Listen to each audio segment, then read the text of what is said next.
교회 기능을 물으면 5가지를 이야기합니다. 교회가 기본적으로 하는 기능, 예배가 가장 우선이고, 그리고 교육을 하고 선교와 전도를 하면서, 그러면서 봉사를 하고, 그것을 원활하게 잘 감당하기 위해서 성도 간의 교제, 코이노니아가 되어져야 됩니다. 하나님의 요구에 대한 인간의 응답으로서 하는 것이 예배입니다. 우리가 수없이 예배를 드리고 오늘도 예배를 드리지만 가장 힘든 것 중에 하나가 또 예배입니다. 쉽지 않습니다. 그리고 예배를 드리면서도 과연 나의 예배를 하나님이 받으실까? 받지 않으실까? 그것이 늘 우리의 뇌리 속에서 떠나지 않습니다. 왜? 성경에 보면 하나님이 받으시는 예배자가 있고 받지 않은 예배가 있음으로 말미암아 살인죄가 발생하는 사건이 있잖아요. 가인과 아벨입니다. 그것도 형제간입니다.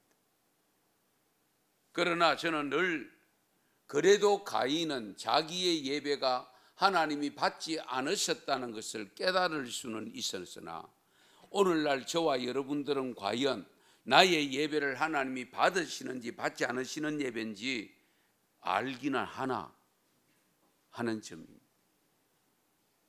우리는 모르고 지나는 경우가 대부분입니다.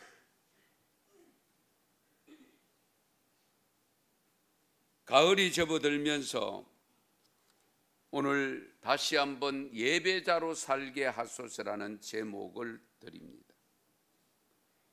사실 금년 내일 모레부터 시작되는 우리 교단 107회기의 주제가 뭐냐?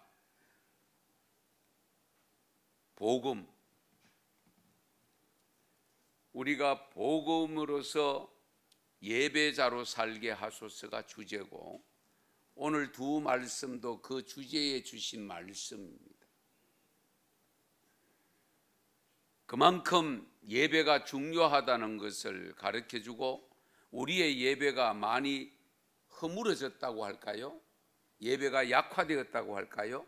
그래서 총회적으로 이 예배가 제대로 되어져야 된다는 것을 강조하기 위해서 1년 동안 이 주제를 삼고 있습니다. 그런데 우리가 예배를 크게 나누면 저는 2가지 예배가 있습니다.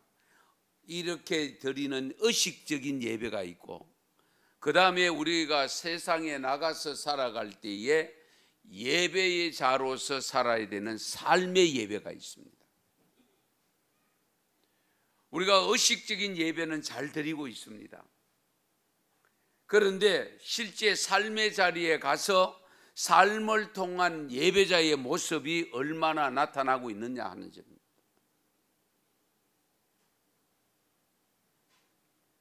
그래서 오늘 본문 말씀 두 말씀 속에 의식적인 예배, 시편의 50편 말씀 5절 말씀은 의식적인 예배를 강조하고 있는 내용이고요. 그 다음에 로마서 12장 1절의 말씀은 우리 삶에서 일어나는 상황 속에서 삶을 통해서 하나님 앞에 드려지는 예배자로서의 삶을 강조하고 있습니다. 그런데 우리가 항상 잊지 말아야 될 것이 있습니다. 예배는 대상이 누구냐는 겁니다. 예배의 대상이 누구죠? 하나님. 삼위일체이신 하나님만이 예배를 받으시는 분이지 그 외에 다른 사람 없습니다. 그런데 우리가 예배 드릴 때 삼가 조심해야 될 부분이 있습니다. 예를 들면 장례식을 거행할 때, 장례식을 마치고 추모 예배를 드릴 때, 아니면은 생신이나 특별한 고일을 맞았거나 팔순을 맞았거나 회갑을 맞았거나 할 때에 감사 예배를 드리잖아요. 또는 졸업 감사, 입학 감사 예배를 드리기도 하고 등등의 예배의 명목이 많습니다. 그럴 때에 자칫 잘못하면 진정한 예배를 받아야 될 대상자인 하나님은 저 뒤로 가버리고 사람들이, 주인공들이 앞서 있는 경우가 발생할 위험이 있습니다. 이 점을 항상 조심해야 돼요. 예배라는 단어가 붙어 있는 한은 예배를 받으시는 예배의 대상은 하나님입니다. 사람이 아닙니다. 우리가 가끔 위로 예배 그러면은 하나님 외에 사람, 위로 받아야 될 사람을 생각을 떠올리기가 쉽습니다. 그러나 예배는 하나님께 드리는 것이고 하나님께 예배를 드리면서 그분이 하나님으로부터 위로를 받도록 해야 됩니다. 이런 명목적인 예배를 드리다 보니까 자칫 하나님은 어디론가 사라져버리고 예배 명칭에 따라서 되어지는 주인공들이 마치 예배의 주인공처럼, 예배를 받으시는 분들처럼 착각에 빠질 수 있습니다.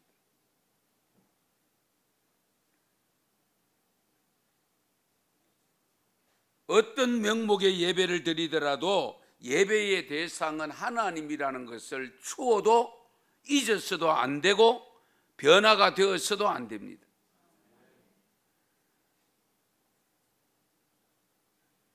그리고 우리가 세상을 나가서 예배를 드리고 밖에 나가서 살아갈 때는 반드시 예배의 삶이 수반되는 삶을 살아야 됩니다.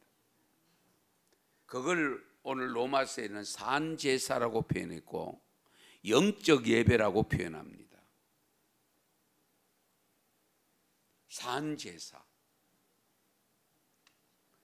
제사는 제사인데 산제사입니다. 생명력 있는 제사입니다. 살아있는 제사입니다. 왜 그러냐? 제물이 살아있기 때문에 그렇게 표현한 겁니다.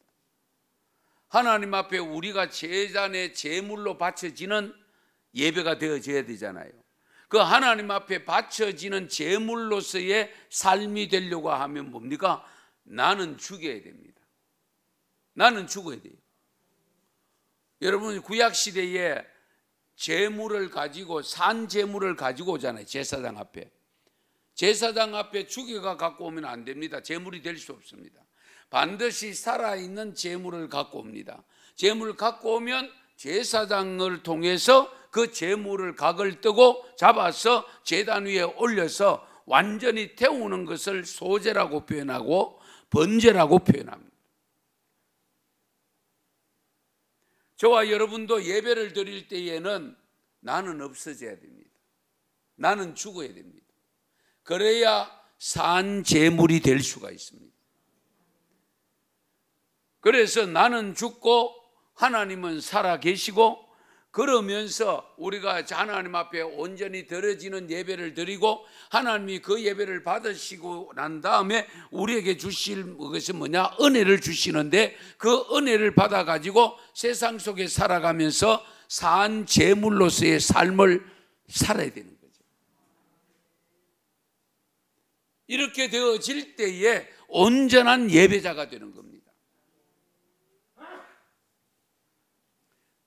구약시대 제사의식을 통해서 우리 하나님께 가까이 다가갔는데요, 그것이 오늘의 예배인데 초대교회 규칙으로 보면은 예배를 드리기 위해서는 반드시 모여야 됩니다. 그래서 히브리서 10장 25절에 보면 모이기를 피하는 어떤 사람들의 습관과 같이 하지 말고 그날이 가까이 다가옴을 볼수록 모이기를 힘쓰라고 했습니다. 그날이 언제냐? 예수님이 다시 오시는 재림의 날을 두고 말씀합니다.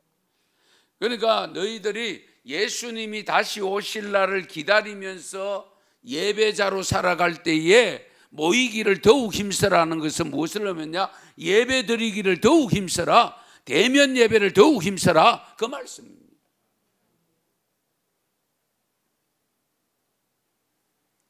그러면 바른 예배 원칙을 몇 가지 미리 말씀드릴게요. 바른 예배의 원칙, 개인적 예배로서 생활 속에서 하나님을 섬기는 것은, 눈이 말씀드린 로마서 12장 1절 말씀 같이 한번 다시 읽겠습니다. 같이 읽습니다. 그러므로 형제들아, 내가 하나님의 모든 자비하심으로 너희를 권하노니 너희 몸을 하나님이 기뻐하시는 거룩한 산 제물로 드리라. 이는 너희가 드릴 영적 예배니라. 아멘. 영이 아닌데 육신을 드리는 건데 영적 예배래요. 그 영적 예배가 뭐냐? 하나님이 기뻐하는 거룩한 산 제물로서 드려지는 삶이 되어야 된다는 거예요. 그러기 위해서 나는 없어져야 되고 나는 죽어야 되고 오로지 말씀만 살아 역사에서 하나님 앞에 온전히 헌신된 삶이 따라야 된다, 그 말씀입니다. 그 다음에 두 번째, 우리 공적 예배로서 오늘 시편 50편 5절 말씀은 4절 말씀에 이어서 되어지는데 5절 말씀이 중요한데요, 성도들을 내 앞에 모으라고 했습니다.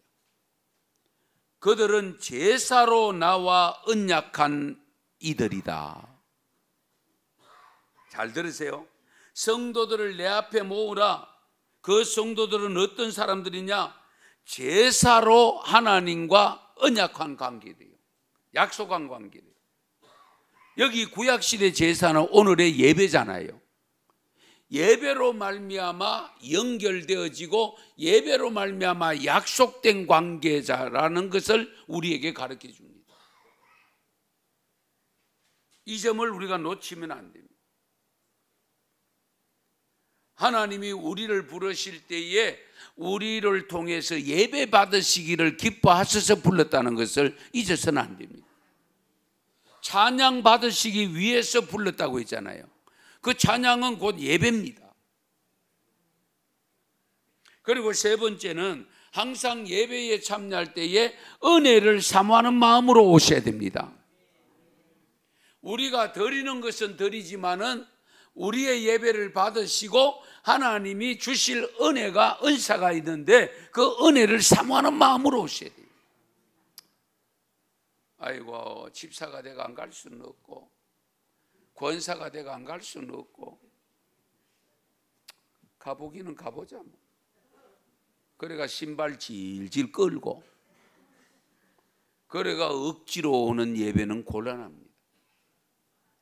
하나님이 그 예배 받으시겠어요? 우리가 사람에게 드리는 작은 선물 하나도 정성이 들어가야 됩니다. 그렇잖아요. 정성 어린 선물이 표가 나잖아요. 갖고 오는 표정이 달라요. 이 점을 항상 염두에 두세요.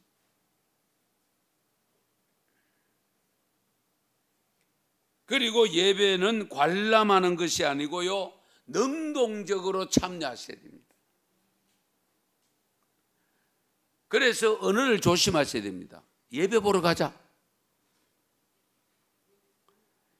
예배 본단다.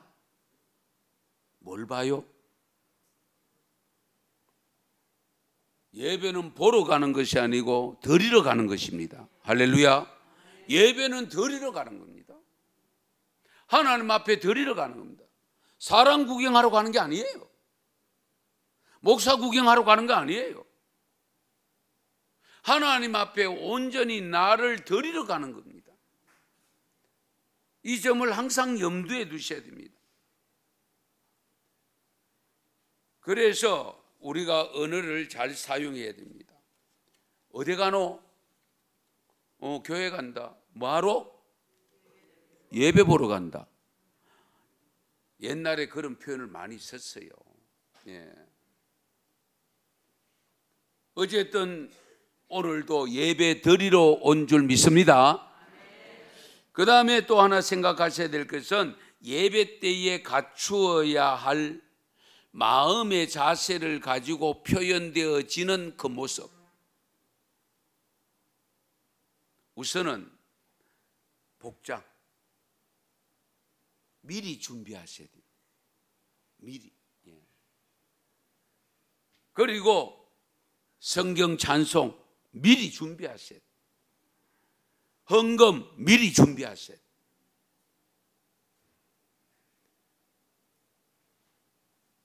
적어도 주말은 우리 성도들의 경우는 내일 예배 드리러 갈 때에 무엇이 필요한가를 점검해서 예배 드리러 갈 때에 입을 옷도 준비하고, 그렇다고 해서 시장 가서 사다 입으라는 건 아닙니다. 네. 그리고 어쨌든 하나님 앞에 드려져야 될 내가 봉사를 해야 되면 지금 하고 있는 봉사 그 일을 위해서 생각을 해야 되겠죠. 주방에 가서 봉사해야 되면 주방에 가서 해야 될 것을 생각하고, 안내를 드리면 안내 생각하고, 찬양 생각하고, 교사 생각하고, 그걸 미리 염두에 두고 준비해야 될 것이 무엇인가 준비해야 됩니다. 특히 찬양대원들은 어떻게 해요? 찬양곡이라도 한번 보고 내가 스스로 한번 불러보고, 그런 준비된 자세가 필요합니다.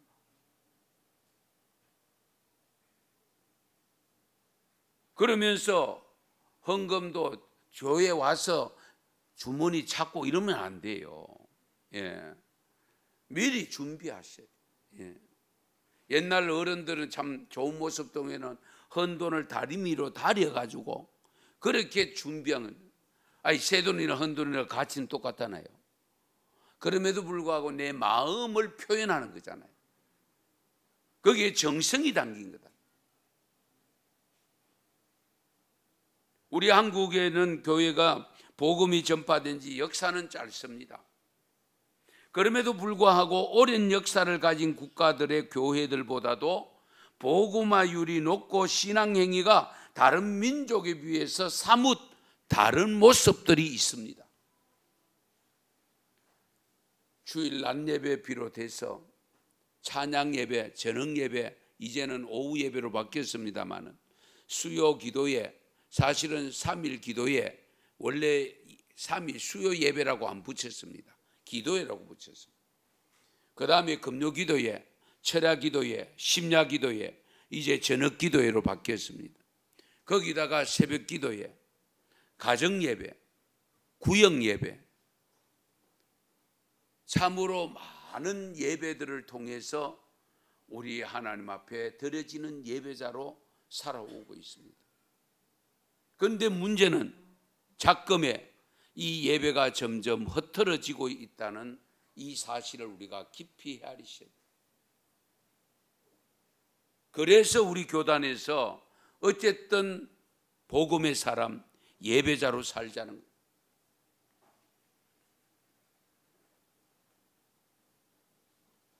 예배를 드린 후에 신앙의 성장을 위해서 교육을 해야 되고, 그리고 주님의 근본적인 사역을 위해서 전도를 하고 선교를 합니다.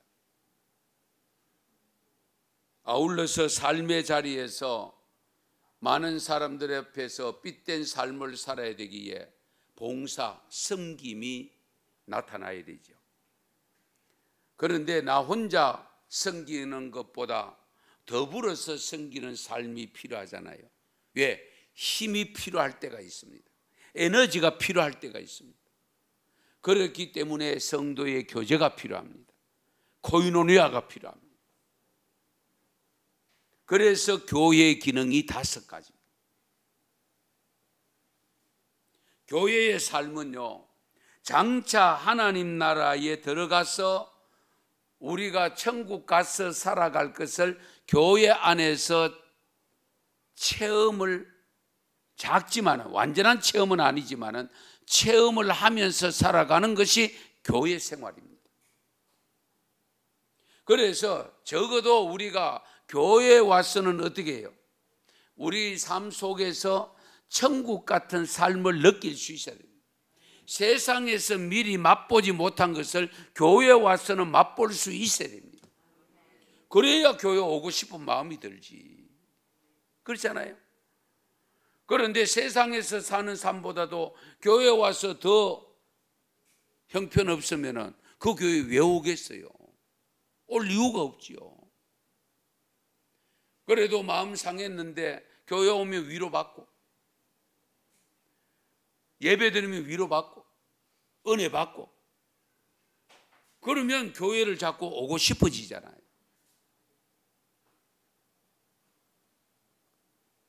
로마서 14장 17절에 보면 하나님의 나라는 먹는 것과 마시는 것이 아니요 오직 성령 안에서 의와 평강과 뭐라고요?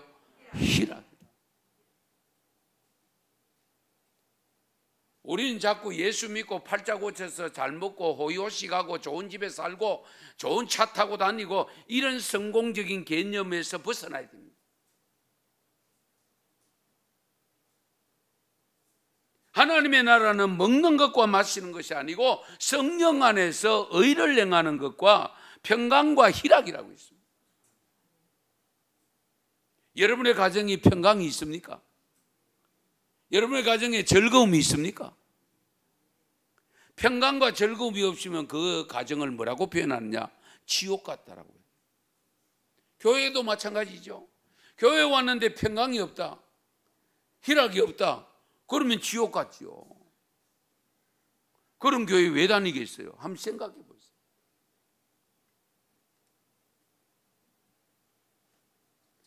우리가 그러므로 이 땅 위에서 살면서 신앙생활하면서 늘 우리가 생각해야 될 것은 하나님 나라의 속성, 의와 평강과 희락인데 우리가 그것을 생각하면서 내가 작지만은 그런 삶을 살아서 다른 사람에게 영향력을 끼치고 서로가 영향을 끼치면서 야, 여기가 천국 같다, 여기가 별 세상이다, 우리 이런 마음을 가질 때에 교회를 오고 싶어하고 교회에 오면 삶의 문제가 해결되어지고 교회에 오면 세상에서 스트레스 받았던 거 싹 사라지고, 할렐루야.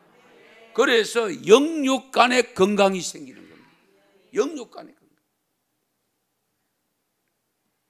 교회까지 와서 스트레스 받으면 육신의 병까지 들면 곤란하잖아요.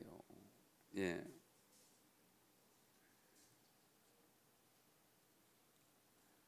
이런 중요한 예배를 우리 하나님도 중요하게 여기시고 하나님과 하나님의 자녀들인 성도들은 예배로 약속된 관계라는 것을 오늘 시편 50편 5절 이 말씀을 꼭 기억하셔야 됩니다.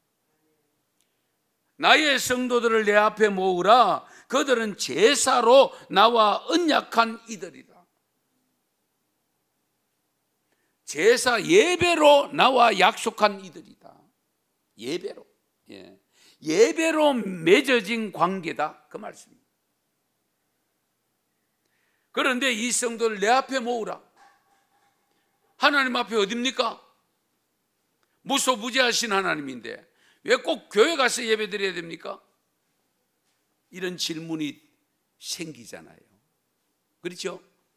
산에서 드리면 어떻고, 가정에서 드리면 어떻고, 차 안에서 드리면 어떻고, 어디 있어든지 예배를 드릴 수 있지.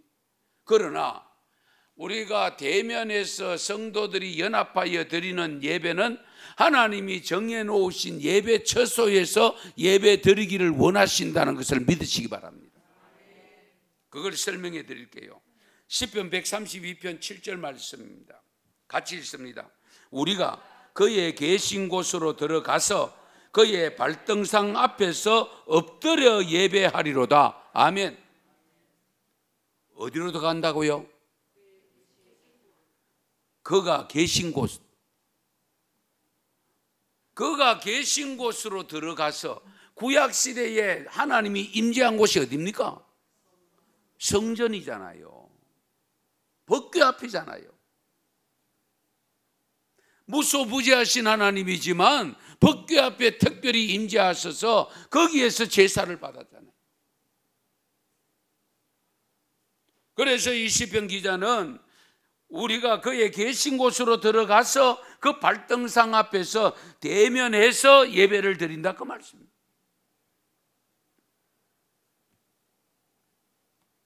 시편 96편 6절 7절도 이런 말씀이 있습니다. 같이 읽습니다. 존귀와 위엄이 그의 앞에 있으며 능력과 아름다움이 그의 성소에 있도다. 만국의 조속들아 영광과 권능을 여호와께 돌릴지어다. 여호와께 돌릴지어다. 아멘. 그분의 존귀함과 위엄이 그 앞에 있는데 능력과 아름다움이 어디에 있다고요? 그의 성소에 있다라고 했습니다. 왜 성소에 있냐? 성소에 임재하시기 때문에. 사도행전 8장에 보면 주의 사자가 빌립에게 나타나서 하신 말씀이 일어나서 남쪽으로 빨리 가봐라. 그러니까 빌립도 느닷없이 하나님께서 천사를 보내서 주의 사자가 나타나서 남쪽으로 가라니까 무작정 갔습니다. 광야길입니다. 가서 보니까 왜 가라 했는지를 알 수가 있었는데 거기에 나오는 내용을 보면 에티오피아 여왕 간다게의 국고를 맡은 내시가 마차를 타고 가면서 책을 보고 있었습니다.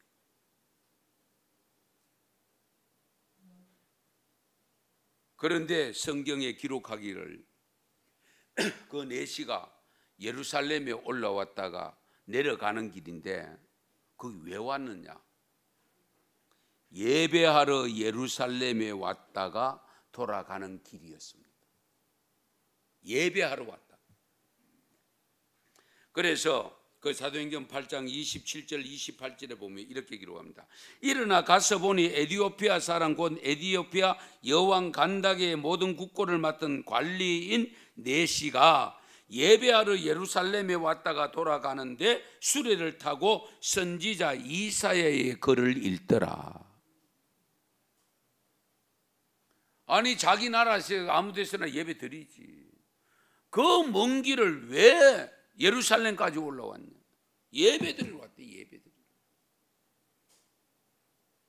우리도 여기 지금 멀리서 오신 분 1시간 차를 타고 오십니다. 예. 왜? 집에서 예배 드리지. 그런 생각 들 수 있잖아요.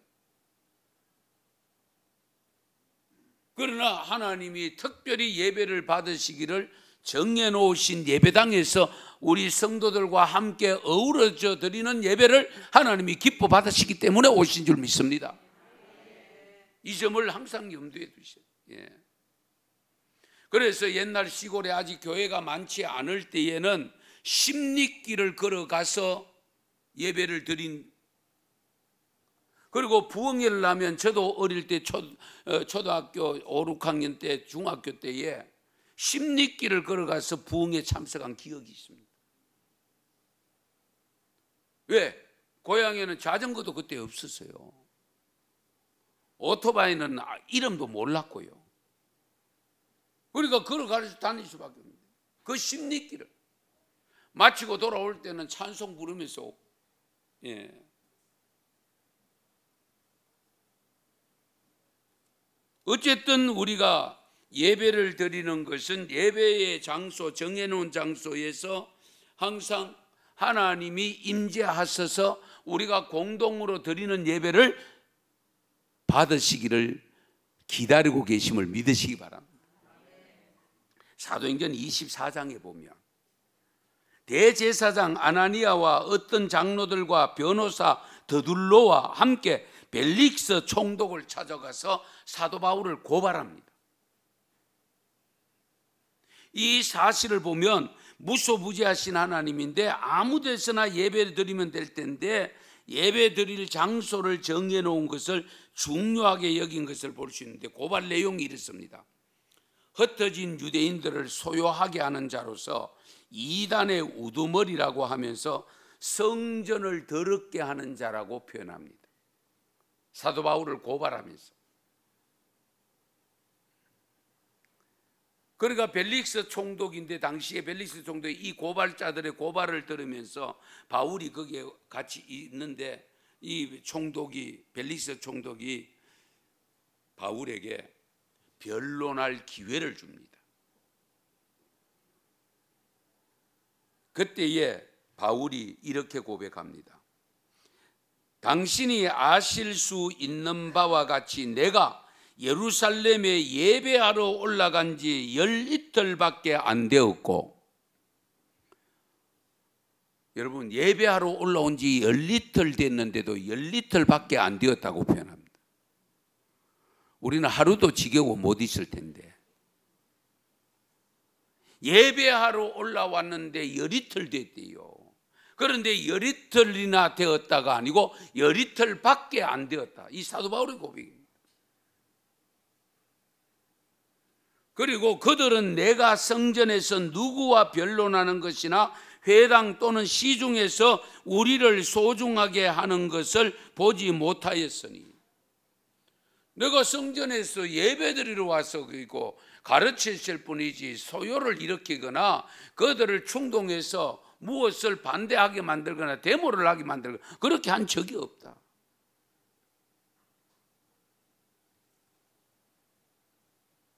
성도 여러분, 이렇게 위대한 사도 바울도 그 멀리서 예루살렘으로 예배하러 올라와서 잠시 예배만 드리고 금방 지나간 것이 아니라 그 예배지 처소를 머물기를 기뻐하면서 열리틀이나 있으면서 거기에 많은 사람들에게, 성도들에게 하나님의 말씀을 가르쳤다는 사실입니다.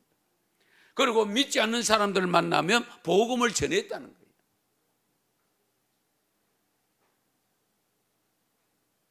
이 정말 굉장히 중요합니다. 그래서 여기서 중요한 것은 어쨌든 사도 바울이 예루살렘을 찾았다는 것, 무엇을 위해서? 예배드리기 위해서 찾았다는 것.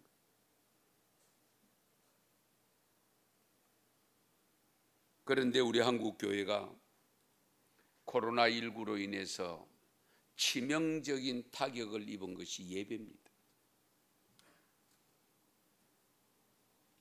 대면 예배라고 하는 이름이 붙여져 가지고 영상 예배로 전이가 되는 안타까운 현실이 다가왔습니다. 저는 여기서 깊이 헤아려야 될 것이 있는데요, 결국은 예배자의 마음가짐이 중요합니다. 우리가 한때 대형교회 있잖아요. 서울의 큰 교회들. 늦게 오면 자리가 없어서 결국은 작은 공간을 만들어 놓고 화면에 뜨는 장면을 보고 예배를 드릴 때에 처음에는 반대가 있었습니다. 이것도 예배냐? 영상을 보고 드리니 그걸 예배라고 할 수 있느냐고 반대했더랬습니다. 그러나 지금은 다들 그렇게 드리고 있죠. 그러나 우리가 지금까지 대면 예배를 소중하게 여기고 잘 드려왔는데 코로나19가 들어옴으로 인해서 대면 예배를 드리지 못하게 정부에서 공식적으로 막음으로 인해서 영상 예배로 전환이 되었습니다. 저는 이런 일이 없을 때에 우리가 영상 예배를 해서 어쨌든 예배라도 조금이라도 더 많은 분들이 참여할 수 있도록 하고 이런 의도에서 되었으면 저도 쉽게 받아들입니다.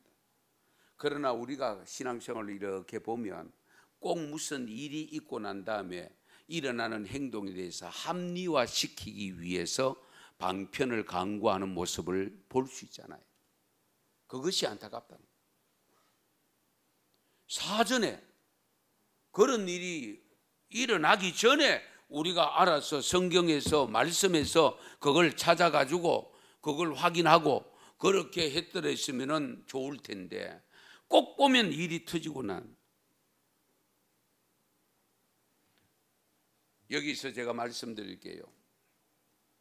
그릇이 중요합니까? 내용물이 중요합니까? 그러면 내용물만 있으면 됩니까? 그릇도 있어야 되죠. 이 점을 같이 잘 생각하셔야 돼요. 저는 대면 예배를 그릇으로 봤습니다. 의식적인 예배잖아요. 의식이 중요합니다. 그러나 그 의식보다 더 중요한 것은 또 내용입니다. 그러니까 제가 왜 이 말씀을 드리는가 하면 그릇도 중요하고 내용물도 같이 중요하다. 그렇잖아요. 아무리 좋은 내용물인데 그릇이 없으면, 담을 게 없으면 그 내용물을 버리든지 변질시키든지 잘못될 수 있잖아요. 그런데 화려한 그릇은 준비됐는데 거기 담을 내용물이 없어. 그러면 그릇 있으나 마나잖아요. 항상 그릇과 내용물이 같이 가야 됩니다. 우리가 이 점을 항상 염두에 두셔야 돼요. 의식적인 예배를 드림으로 하나님의 은혜를 받아 세상 속에 나가서 우리가 삶을 산 제물로서의 예배적 삶을 살아갈 때에 온전한 예배자가 되는 거예요. 그래서 오늘 읽은 로마서 12장 1절 말씀, 이 말씀도 우리가 너무 잘 아는 말씀이지만 오늘 다시 한번 새기시기 바랍니다. 하나님이 기뻐하는 것은 우리가 산 제물로서의 삶을 사는 것을 원하시는데, 그렇게 사는 것을 영적 예배라고 한다라고 일러주는 이 말씀을 우리가 깊이 새기셔야 돼요.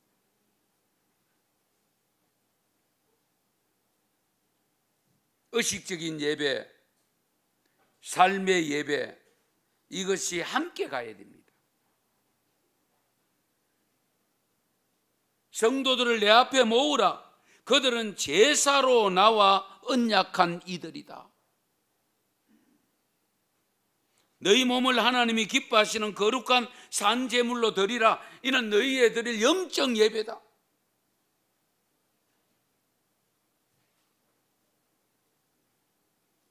하나님은 이 두 가지 요소를 다 원하신다는 사실을 우리에게 가르쳐 준 것이 예레미야 선지자를 통해 주신 말씀이 있습니다. 예레미야 7장 내용을 보면 2절에서 7절, 본문이 좀 깁니다마는 우리 같이 한번 읽겠습니다. 너는 여호와의 집 문에 서서 이 말을 선포하여 이르기를, 여호와께 예배하러 이 문으로 들어가는 유다 사람들아, 여호와의 말씀을 들으라. 만군의 여호와 이스라엘의 하나님께서 이와 같이 말씀하시되, 너희 길과 행위를 바르게 하라. 그리하면 내가 너희로 이곳에 살게 하리라. 너희는 이것이 여호와의 성전이라, 여호와의 성전이라, 여호와의 성전이라 하는 거짓말을 믿지 말라. 너희가 만일 길과 행위를 참으로 바르게 하여 이웃들 사이에 정의를 행하며 이방인과 고아와 과부를 압제하지 아니하며 무지한 자의 피를 이곳에서 흘리지 아니하며 다른 신들 뒤를 따라 화를 자초하지 아니하면 내가 너희를 이곳에 살게 하리니 곧 너희 조상에게 영원 무궁토록 준 땅이니라. 아멘. 이해되십니까? 너희들이 이곳은 성전이다, 성전이다, 성전이라고 출입하는데, 그 성전에 출입하는 너희들이라면 이런 삶을 살 수 있느냐는 겁니다. 이렇게 살면 안 된다는 겁니다.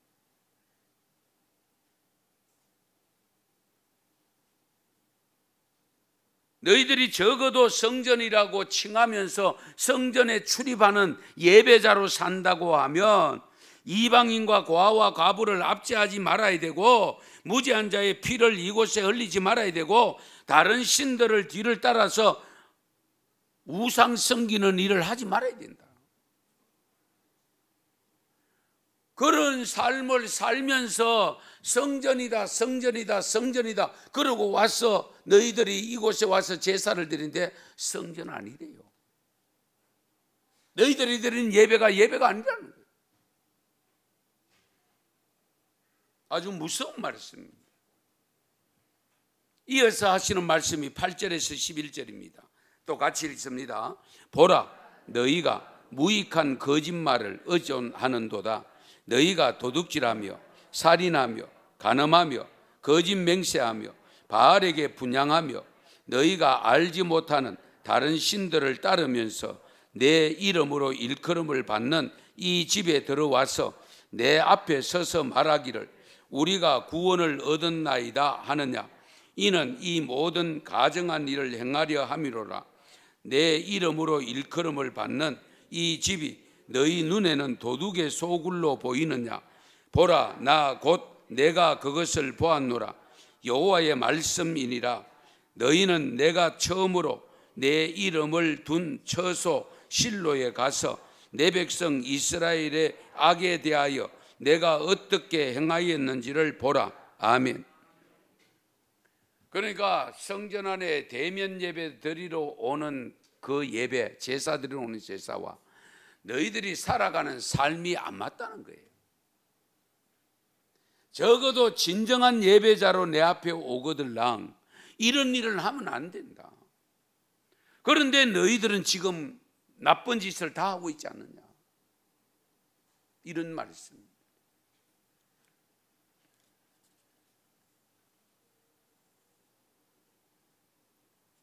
그래서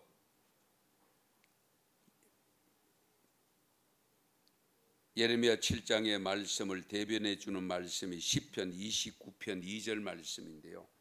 여호와께 그의 이름에 합당한 영광을 돌리며 거룩한 옷을 입고 여호와께 예배할지어다. 할렐루야. 여기 거룩한 옷을 입고 예배하라. 여러분, 우리가 입고 다니는 옷에 뭐 거룩한 옷이 따로 있습니까? 여기 거룩한 옷은 행위를 말합니다. 삶을 말합니다. 너희의 삶에 의로운 삶으로 내 앞에 오라 그 말이에요. 예. 그래서 여러분 6일 동안 아무렇게나 살다가 그냥 예배, 의식적인 예배 시간이 되어서 예배 한번 드리러 오는 것으로 만족하면 안 됩니다. 반드시 이 의식적인 대면 예배와 함께 여러분 6일 동안의 세상 속에서 살았던 삶의 내용이 같아야 돼요. 같이 가야 됩니다. 그럴 때에 하나님이 기뻐 받으시는 예배가 됩니다. 너희가 내 앞에 올 때 거룩한 옷을 입고 예배할지어다. 이런 모습이 100% 못 되기 때문에 우리는 낮 예배만큼은 항상 맨 앞에 무엇을 하죠? 참회의 기도, 고백의 기도를 드리잖아요. 회개하고 용서받은 마음으로 예배 드리기 위함이잖아요.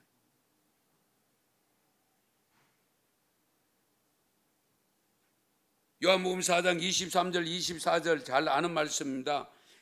아버지께 참되게 예배하는 자들 영과 진리로 예배할 때가 오나니 곧 이때라. 아버지께서는 자기에게 이렇게 예배하는 자들을 어떻게 한다고요? 찾으신다. 왜 찾아요? 귀하니까 찾지. 잘 보이지 않으니까 찾지. 많으면 찾아야 될 이유가 없잖아요. 그렇지 않아요?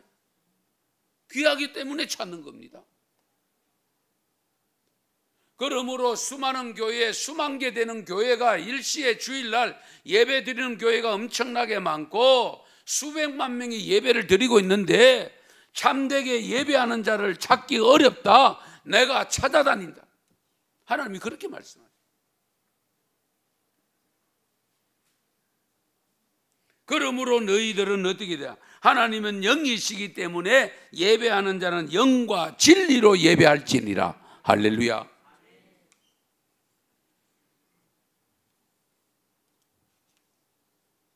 오늘 본문이 담긴 시편 50편 23절에 이런 말씀이 있습니다. 같이 읽겠습니다. 23절입니다. 감사로 제사를 드리는 자가 나를 영화롭게 하리니 그의 행위를 옳게 하는 자에게 내가 하나님의 구원을 보이리라. 아멘. 잘 보세요. 그의 행위를 옳게 하는 자에게 내가 하나님의 구원을 보이리라. 우리가 말씀을요 그냥 대충 읽으시면 안 돼요. 깊이 알으시다. 그의 행위를 옳게 하는 자에게 내가 하나님의 구원을 보이리라. 그러면서 감사의 제사를 드리는 자가 나를 영화롭게 한다.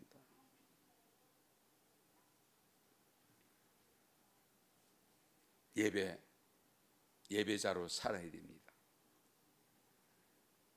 황교안 장로님 잘 아시죠? 대구에 고금장으로 왔을 때에 취임 감사 예배 드릴 때 제가 가서 사회 본 적이 있습니다. 그 예배. 그런데 지난 6월 달에 국민일보에 황교안 장로님의 고백이 하나 실렸습니다. 내용이 이렇습니다. 1990년, 지금 30년 전입니다. 주일 오전 예배 드리기 위해서 교회에 도착했는데 검사 선배가 전화가 왔습니다. 지금 검사장이 전부 소집을 했다. 모이라고 한다. 빨리 오너라.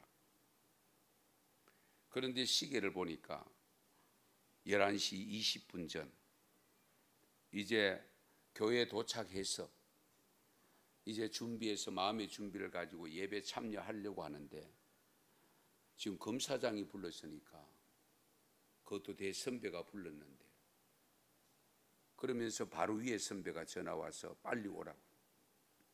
순간적으로 갈등이 생깁니다. 갈등이 안 생길 수가 없죠.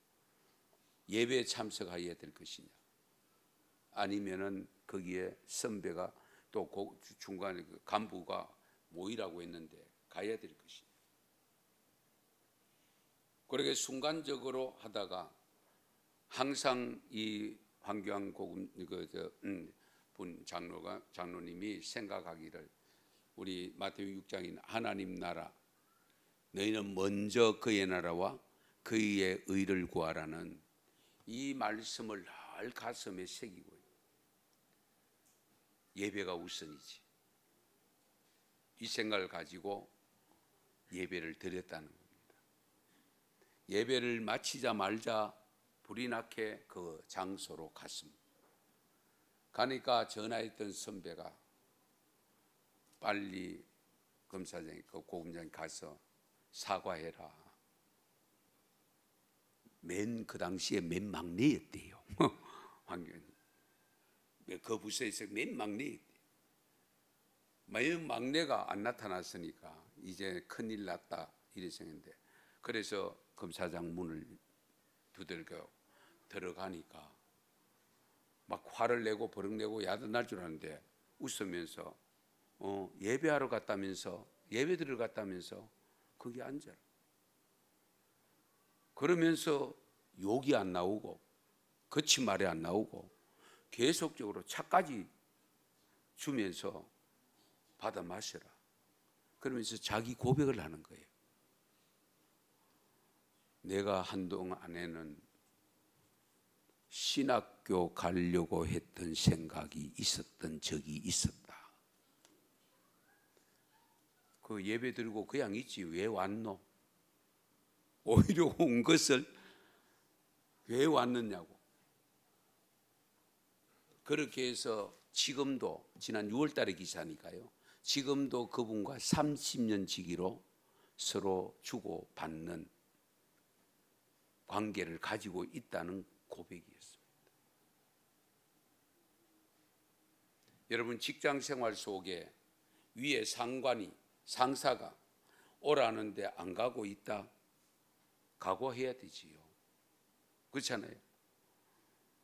그 사람이 그런 사람인 줄은 꿈에도 생각지도 못했고, 그런데 그의 나라와 그의 의를 구하라는 이 말씀을 붙잡고 그냥 손해보면 손해보리라, 해를 당하면 해를 당하리라 하고 예배를 드리고 갔더니 그런 상황이 일어났다는 고백이 있습니다.